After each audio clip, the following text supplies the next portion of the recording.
বন্ধুরা, মুন্না এবং মুন্নার বাবা এতটাই গরিব, জামা পোশাক কেনার মতো তাদের কাছে টাকা ছিল না, এমনকি নিজে থাকার মতো ঘর বাড়ি ছিল না। হঠাৎ করে একদিন এতই পরিমাণ পানি হয়, আর সেই পানির সময় একটি চটকে মাথার উপর দিয়ে মুন্না এবং মুন্নার বাবা বসে থাকে। কিছুক্ষণ পর সামনে দেখতে পায় একটি মাছের মার্কেট। ওই মার্কেটে গিয়ে মুন্না এবং মুন্নার বাবা কিছুক্ষণের জন্য বিশ্রাম নেয়, আর মুন্না মাছগুলো দেখে খুব কান্না করতে থাকে। তখন পাশে থাকা দোকানদার মুন্নার বাবাকে এবং মুন্নাকে মাছগুলো দেয়। এই মাছগুলো নিয়ে খিদের জ্বালাতে কাঁচা মাছগুলো মুন্না এবং মুন্নার বাবা খেতে শুরু করে দেয়। এরপর মুন্না এবং মুন্নার বাবা একটি কৌটো হাতে করে নিয়ে রাস্তার মধ্যে যেতে থাকে। হঠাৎ করে পিছন থেকে একটু ডাকাতের দল মুন্না এবং মুন্নার বাবার পিছনে হামলা করে। সেই মুহূর্তে মুন্না এবং মুন্নার বাবা খুব কান্না করতে থাকে। মুন্নাকে তার বাবা কোলে করে নিয়ে পাশে গিয়ে জড়িয়ে করে আদর যত্ন করতে থাকে। কিছুদিন পর বাচ্চা মুন্না ডাস্টবিনে পড়ে থাকা বোতলগুলো গুড়াতে থাকে, আর সেই বোতলগুলো দোকানে বিক্রি করে মুন্না বাজার থেকে আপেল কিনে নিয়ে বসে বসে খেতে থাকে। এরপর হঠাৎ একদিন মুন্না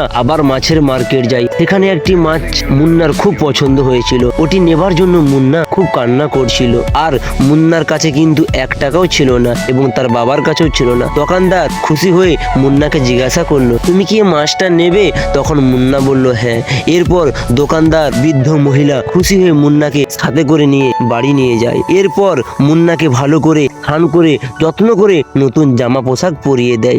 ওই জামা পোশাক পরে মুন্না খুব খেলতে থাকে, আনন্দ করতে থাকে। মুন্নাকে একদিন এই বৃদ্ধ মহিলাটি মার্কেটের দিকে ঘুরতে নিয়ে যায়। হঠাৎ করে সামনে বসে থাকা সেই মুন্নার বাবা বসে বসে কাঁদতে থাকে। এই সময় ওই মুন্না এই বৃদ্ধ মহিলার কোল থেকে নেমে গিয়ে পাপাকে জড়িয়ে ধরে কান্না করতে থাকে। তখন বৃদ্ধ মহিলাটি জিজ্ঞাসা করলো, মুন্না এটা কে? মুন্না বললে, এটা আমার বাবা। তখন ওই বাবাকে যত্ন করে আবার এই বৃদ্ধ মহিলাটি বাড়ি নিয়ে যায়। সেখানে গিয়ে আদর যত্ন করে নতুন জামা পোশাক পরিয়ে দেয়। সেই মুহূর্তে এতটাই আনন্দ হয়েছিল, মুন্না এবং মুন্নার বাবা একে অপরকে চুমু খাচ্ছিল, খুব আনন্দ করছিল, মজা করছিল।